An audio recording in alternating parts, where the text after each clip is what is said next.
sahabat UB TV, kembali lagi di program Berita News Point. Program berita seputar Universitas Brawijaya, Malang Raya, dan informasi menarik di sekitar kita. News Point Highlight akan menyajikan rangkuman berita sepekan yang telah dipilih oleh tim redaksi untuk menemani akhir pekan pemirsa UB TV. Selamat menyaksikan, dan inilah News Point Highlight hari ini akan dimulai dengan berita Bazis UB bagikan zakat mal untuk warga sekitar kampus.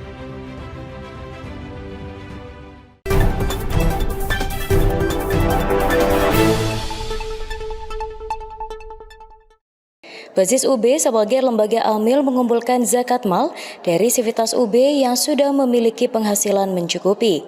Selanjutnya, setiap tahun terutama di bulan Ramadan, Bazis UB membagikan zakat mal bagi masyarakat yang kurang mampu dari kelurahan yang ada di sekitar kampus. Melalui petugas kelurahan, Bazis UB mendapatkan data para mustahik, terutama lansia, janda, dan yatim yang ada. Menurut pengurus Bazis UB, Kiai Haji Muwafiq Saleh, pembagian zakat mal ini untuk memberikan kebahagiaan kepada warga di sekitar kampus UB.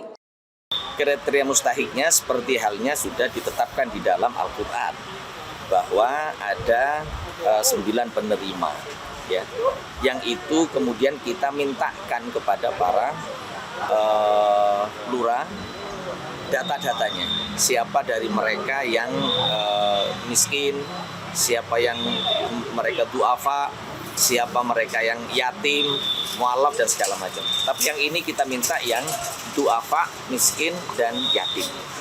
Untuk hari ini jenis zakat yang disalurkan kepada mustahik itu apa saja? Ini adalah zakat mal yang selama ini dikumpulkan dari para karyawan Universitas Brawijaya. Jadi bukan zakat fitrah, tapi zakat mal yang selama ini dipotong dari penghasilan mereka.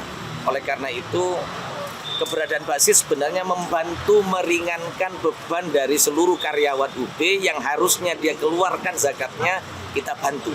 Kegiatan ini sudah rutin dilakukan oleh Bazis UB dengan bersinergi dengan kelurahan yang ada di sekitar kampus sebagai wujud kebersamaan antara perguruan tinggi dan masyarakat sekitar dan membantu warga yang membutuhkan.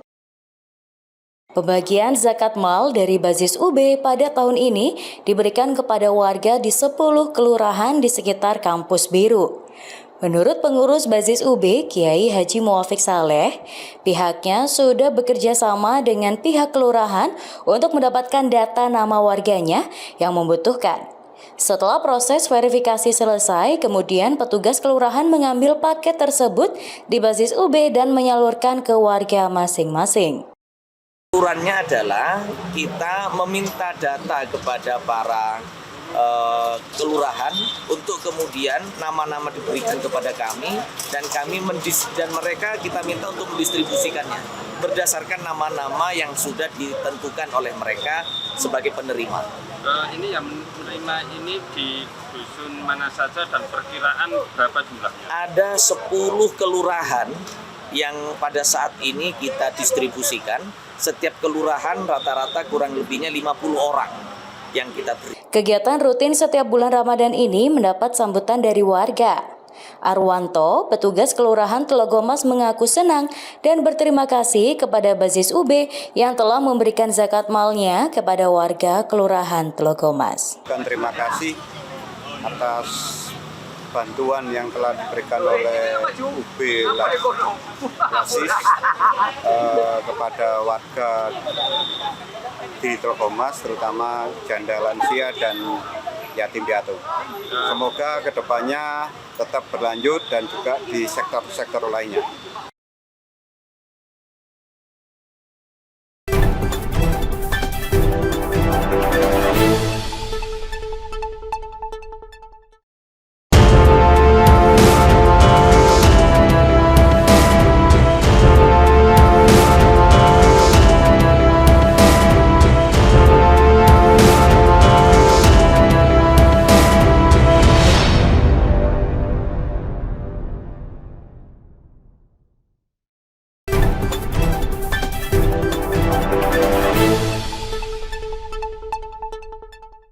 Pejabat Wali Kota Malang bersama rombongan melakukan tampak tilas dengan menyusuri berbagai bangunan dan jalan yang menjadi bagian dari sejarah Kota Malang.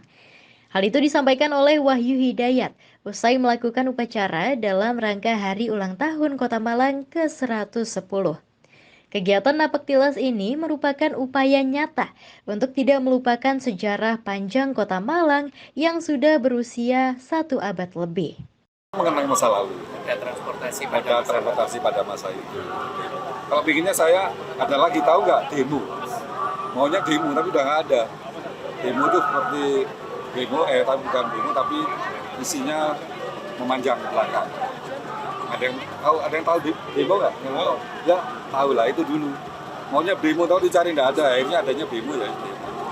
Tapi pesan kepada masyarakat Kota Malang khususnya dalam ke-110 tahun ini? Ya, kita sesuai tema saja. Jadi berselaras untuk Kota Malang berkelas. Kita akan bisa jadi kota yang berkelas apabila semua komunitasnya berselaras.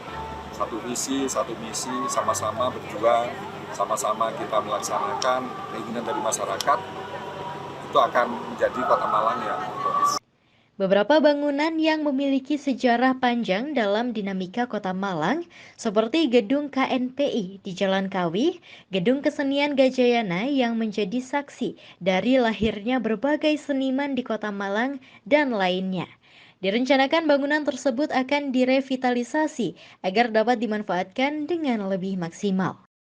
Ulang tahun Kota Malang yang ke-110 tahun ini menjadi momen bagi pejabat Wali Kota Malang, Wahyu Hidayat, untuk mengajak warga kota mengenang berbagai sejarah Kota Malang yang sudah terjadi.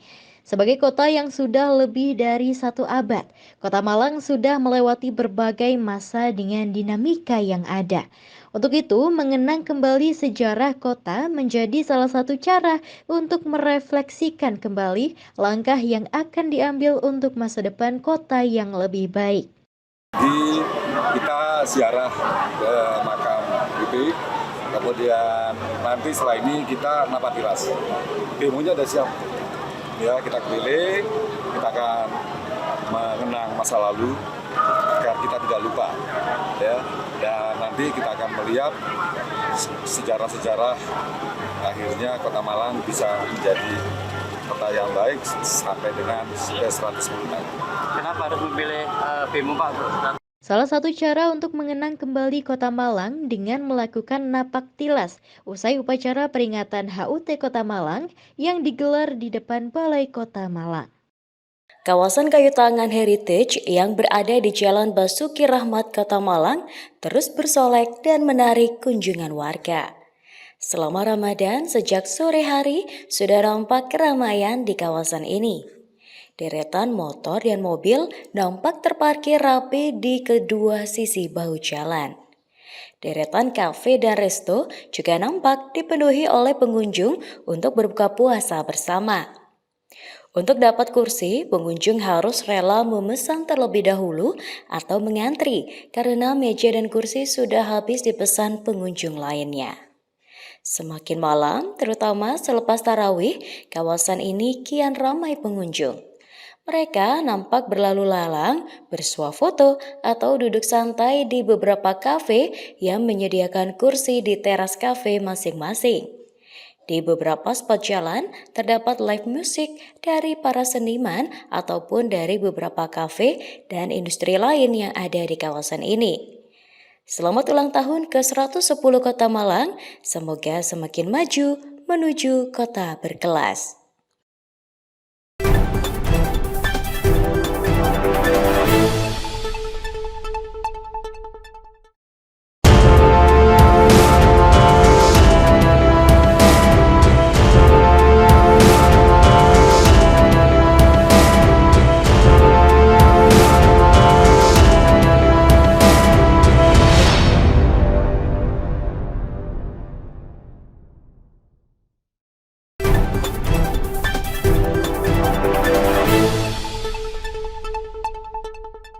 Operasi Ketupat Semeru merupakan program pengamanan untuk Hari Raya Idul Fitri yang digelar serentak setiap tahunnya.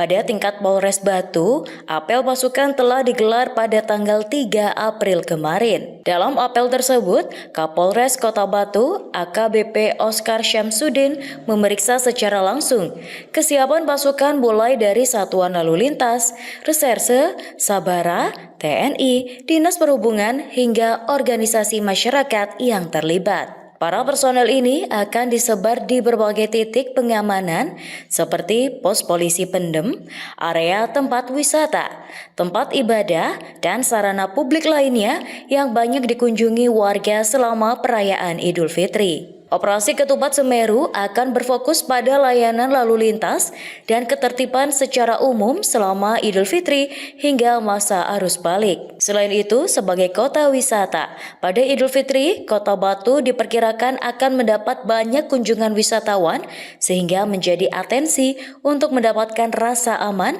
dan nyaman selama berwisata. Menjelang arus mudik Lebaran tahun ini, Kapolri Jenderal Listio Sigit Prabowo memaparkan serangkaian strategi yang bertujuan untuk mengurai kemacetan yang kerap terjadi. Dalam konferensi pers yang digelar di Posko Terpadu GT Kali Kangkung pada Rabu kemarin, Kapolri menyoroti langkah-langkah konkret yang akan diambil untuk meminimalisir hambatan-hambatan lalu lintas. Salah satu strategi utama yang diungkapkan adalah penambahan pintu exit tol. Selain itu, petugas bakal ditambah untuk mempercepat pelayanan kepada pemudik. Di sisi lain, Kapolri juga mengantisipasi potensi kemacetan akibat banjir karena cuaca yang tidak menentu. Ada 3 hal yang memang menjadi perhatian kita. Yang pertama, bagaimana agar kemacetan ini bisa kita urai dengan baik. Sehingga tadi sudah dilaporkan adanya beberapa penambahan pintu-pintu exit tol dan kemudian sistem pembayaran terkait dengan pelayanan terhadap masyarakat yang menggunakan tiket tol dengan menambah petugas tambahan dan card reader yang tentunya ini juga akan mempercepat atau mengurai kemacetan yang ada, sekaligus juga memberikan informasi terkait dengan wilayah-wilayah yang kemarin menjadi titik-titik banjir. Kalau tidak salah ada 11 titik yang sempat terlanda banjir dan sudah disiapkan jalur alternatifnya. Nanti mohon untuk ini juga bisa diinformasikan ke masyarakat sehingga kemudian jalur-jalur alternatif tersebut bisa menjadi pilihan pada saat cuaca hujan dan air kemudian tergenang. Pada konferensi pers tersebut, Kapolri juga membagikan hasil survei yang dilakukan oleh Kementerian Perhubungan terkait dengan potensi kenaikan jumlah pemudik pada tahun ini. Di jalur tol Kali Kangkung diprediksi akan terjadi peningkatan sekitar 4% pada saat arus mudik. Kali Kangkung, dan tadi kita sudah mendapatkan laporan terkait dengan kesiapan karena memang berdasarkan hasil survei dari Kementerian Perhubungan akan ada peningkatan 56% ataupun kalau dihitung yang masuk ataupun keluar di jalur tol Kali Kangkung ini akan meningkat sekitar 4% dan pada saat balik nanti akan meningkat sekitar 1,5%. Dari Semarang, tim USM TV untuk UBTV. Bakmi Yogyakarta Kayu Tangan hadir melengkapi pilihan kuliner di kawasan heritage tersebut. Dengan cara masak yang menggunakan tungku arang, bakmi godok dan goreng di sini memiliki rasa yang khas seperti di kota asalnya yaitu Yogyakarta. Selain bakmi, terdapat menu nasi goreng biasa dan nasi goreng ala Magelangan yang digemari oleh mahasiswa di Kota Malang. Varian minuman khas Jogja juga tersedia mulai dari wedang uwuh, wedang jahe, teh jahe, dan minuman tradisional lainnya yang dapat menjadi teman berbuka puasa di saat cuaca dingin saat ini. Gerai bakmi ini memiliki 2 lantai dan dilengkapi dengan musola sehingga pengunjung tidak perlu khawatir tidak mendapat tempat ataupun kesulitan untuk sholat. Namun selama bulan puasa, pengunjung harus reservasi terlebih dahulu karena seringkali tempat ini sudah penuh dengan meja yang sudah dipesan untuk berbuka bersama.